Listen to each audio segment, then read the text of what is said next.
26শে জানুয়ারি।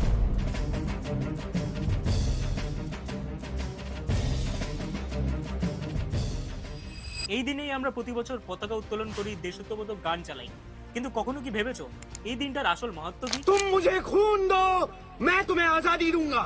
1950 সালের 26শে জানুয়ারি এই দিনেই ভারত তার প্রথম সংবিধান গ্রহণ করেছিল। কিন্তু প্রশ্ন হলো, এই সংবিধান কাদের জন্য লেখা হয়েছিল?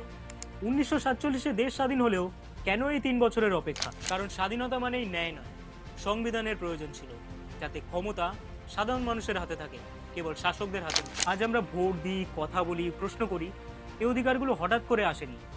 তিলে তিলে টানা 2 বছর 11 মাস 17 দিন ধরে হাতে করে গড়ে উঠছে। হ্যাঁ, হাতে করে এই জন্য বললাম কারণ আমাদের সংবিধান কোনো ছাপাখানায় নয়, হাতে লিখে তৈরি হয়েছিল এক অদ্ভুত শিল্পীর হাত ধরে, যার নাম প্রেম বিহারী নারায়ণ। কিন্তু আজ আমরা মনে করি মদের দোকান বন্ধ রাখলেই সব দায়িত্ব শেষ।